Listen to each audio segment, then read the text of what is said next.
syempre, ang tatapon sa ating lahat, of course, ay ang coverage ng SM. Kasi ang dami nyo. Ilang malls na tayo ngayon, Sir Chan?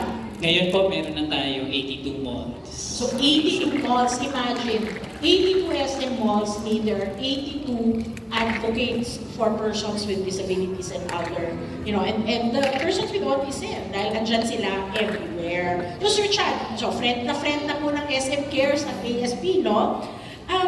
Pero, syempre, 2002 tayo nag-umpisa, parang since then, sigurado, marami ng innovations, marami ng changes. What is SM Cares all about these days? And what is the singular innovation that SM Cares has made that you feel genuinely makes an impact to persons with autism and their families? Maraming salamat, Ms. Mona, and magandang hapon po sa ating lahat. Si SM Cares ay kabahagi ng lahat ng iba't ibang advokasya na pinaglalaban natin para makatulong sa komunidad. At isa sa mga advocacies na yun ay yung advocacy to support yung people with disability. At isa nga doon yung ating mga kababayan, mga Filipinos with autism. Sobrang daming mga activities na ginagawa every month, every year, at lahat ng yun ay may talagang malakas na partnership with several groups and organizations tulad ng Autism Society of the Philippines.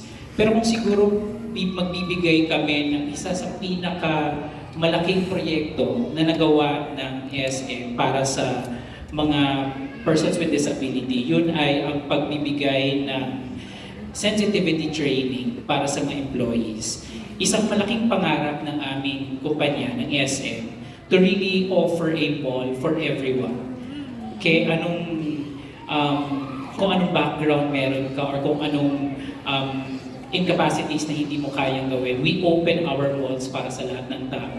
At nakita namin na dun sa isinusulong namin inclusive malling, nakita namin na pinaka-importante magsimula ang inclusivity by introducing it sa mga taong magbibigay ng experience na yon sa customers, which is our employees. Hindi kami tumigil dun sa employees, we extended that sensitivity training din, pati sa aming mga tenants. Para yung mga tenants namin who are also in the mall, ay makapagbigay din ng magandang serbisyo, ma-accommodate, at ma-welcome nila yung ating mga kababayan with autism. At syempre, yung pinaka-last is sa lahat ng programang ginagawa namin, lalo na with Autism Society of the Philippines, we always make sure na aside from yung knowledge about the autism na spectrum, we also want our employees to engage, kaya we ask them to participate, to volunteer. Kaya yung mga angels walk natin talagang sobrang engage ang employees. Super, as in parang ilang barangay equivalent ang pinapadala ng SM Cares. And I'd also like to share, in 2016, the ASP launched the ASP Autism Works program. And syempre, nung panahon na yun, ang hirap makahanap ng partner. So, alam mo yun, parang ilalako mo yung idea na, alam mo, mga tao may autism, pwede magtrabaho. So, we approached SM Markets at the time. And SM Markets said, ready na ba kami? I appreciate the fact that they acknowledge that they don't know if they are ready to be employers of persons with autism. Pero dinaan po namin sa ganda. At yes, in 2016, we were able to launch in one SM mall.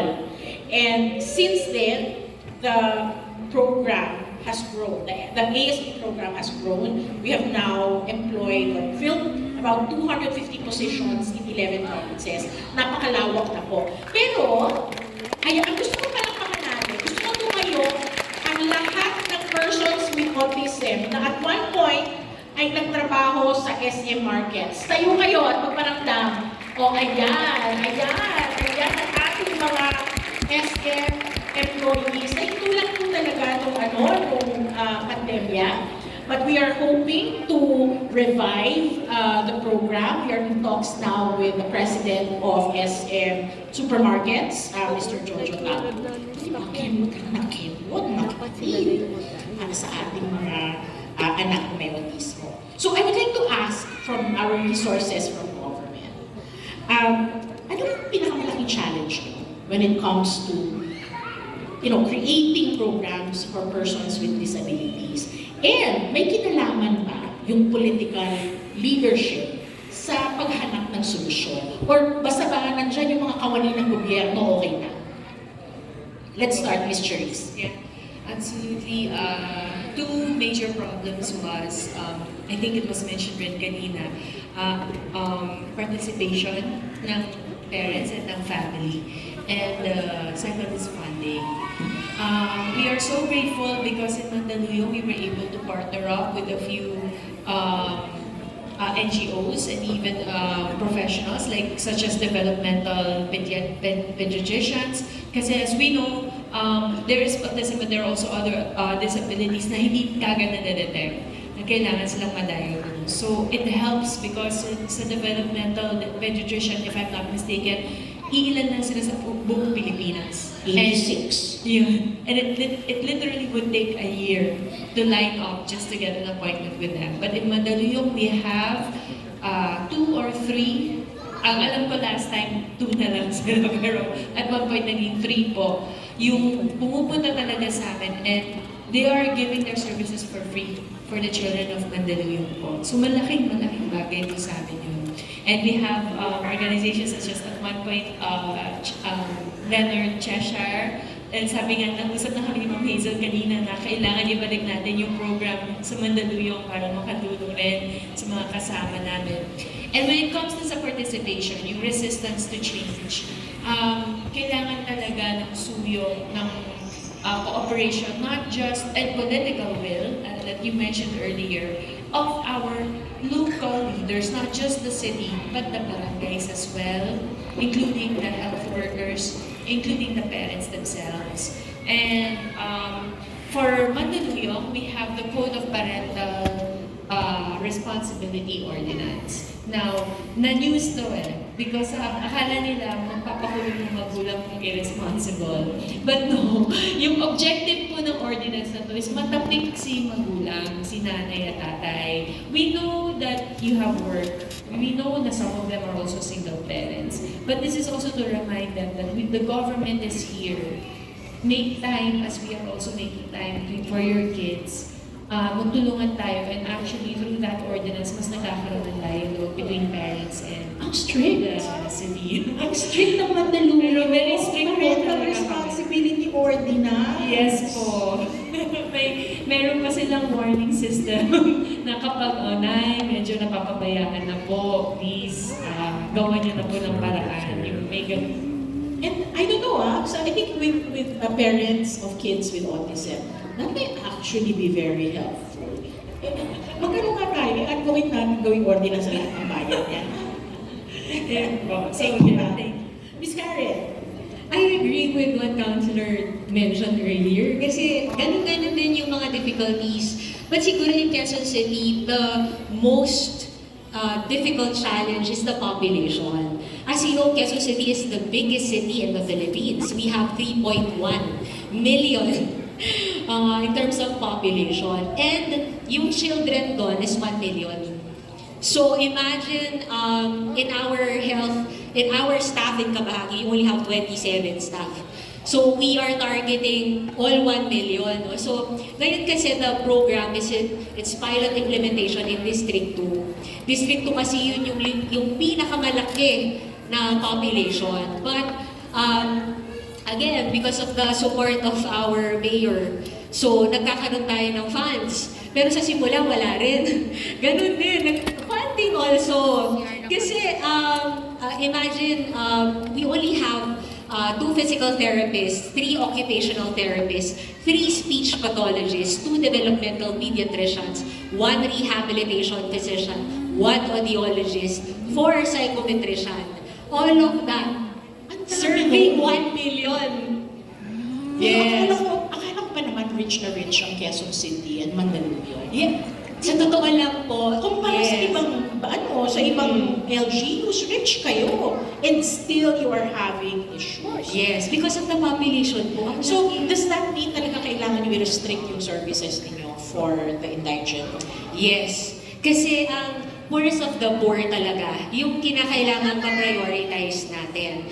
And lahat po ng services na nabanggit ko kanina, these are all free. Lahat po yan libre, wala sila talagang babayaran. But again, with only a few therapists, that's also one of the bottlenecks that we have encountered. Because of the lack of human resources, what we do is to partner with the academe, with NGOs. We have worked with 52 NGOs overall. And that sort of adds to yung manpower natin sa city. So that's also one of the strategies that we employ. And ako po bilang also in the academe, I find it very effective kasi right now there are 3 therapists who were once my students. Dahil nag-rotate sila doon sa kabahagi. Hinahanap-hanap nila yung masarap din palang maglingkod sa bayan. Yan po. May hugot Yes, sa Miss Karen. Sir Chad, Miss Hazel, syempre sa private sector, iba ang experience. Ano po ang hinahanap niyo? Sorry question, parang naghahanap tayo ng jowa. Pero ano po ang hinahanap niyo sa isang partner para maging successful yung program? Let's start with Sir Chad. Sige po. Sa amin naman po, normally kapag naghahanap kami ng partner, we normally look for partner na may talagang expertise din sa bagay namin. So in this case, syempre ASP talaga yung parati naming partner dito. Naniniwala kami na sa mga sinusulong naming mga layunin to support people with autism, we acknowledge na hindi kami familiar or hindi kami expert sa behavior at sa lahat ng mga bagay tungkol sa mga Filipinos with autism. And nakikita namin that the success of every program that we launch lies on the partnership na meron kami with you guys. Kaya, importante sa amin na as we support yung cause to support people with disability, it is really important sa amin to partner with people with expertise. Kasi doon namin mas naiintindihan. Actually, every day is a learning process. Every day na sinusuportahan namin yung cause na yun, may bago kaming natututunan. At dun sa natututunan namin, nakaka-create kami ng mga bagong programs to support them. Kasi we know na as we evolve, as we grow in this community, mas dumadami, mas nag-expand yung mga requirements, and we hope to support them. Kasi nandun naka-align yung aming mga goals. Yun po, Ms. Mara. Thank you, Sir. From our end naman, we really acknowledge the importance of building partnerships. And I think that's the reason why we survive and thrive up to now because of our partners. It's not easy to implement programs for persons with disabilities, especially on focusing on employment and livelihoods. Way back siguro nung start kami ng program, ito yung pinaka-least na gustong pag-usapan ng mga partners kasi ang hirap talaga maghanap ng trabaho para sa ating sektor. But I think that point mas naging ginamit namin as a motivation to continue our advocacy, and nagawa namin yon. Very big role ng aming mga partners. I would say siguro that we don't have the monopoly of all the services, the expertise, and the resources. And for us to be able to maximize the support and of course able to provide the most needed assistance to our program participants, it is through working with different partners. We acknowledge their own expertise, and of course widening those networks would benefit the program participants that we have, so they have access to those resources at yung hindi namin mai-provide ay naibibigay yung ating mga partners na yun. Thank you, Ms. Hazel. So, gusto ko lang po i-remind sa inyo lahat, pag meron kayong nakikitang program that you are really benefiting from, isipin niyo ang daming oras at energy ng mga lingkod bayan at mga volunteers at mga professionals na ginugol doon. Appreciate natin yon kasi hindi po madali magsilbi sa ating pamayanan, pero ginagawa nila. Palakpakan naman po natin ang SM Cares, Leonard Cheshire, sa Pilipinas Foundation, QC Kabahagi Center for Children with Disabilities at Lungsod Bayan ng Matanillo. So, let us not, we're not finished yet. I think we have time for a few questions. I think, may mga tumataas na kamay doon. Si Sir Ranil ba yan? Si Sir Ranil, suki talaga yan. Sir Ranil, go! Punta ka sa mikropono. Si Sir Ranil po ay ang ating dating Executive Director ng ASP at ngayon po ay superstar ng Northfield Foundation. Magandang hapon sa lahat. Happy Hi, Mommy Joy. What took you so long? Sa cluster of rights ng UNCRC, meron survival, development, protection, and participation.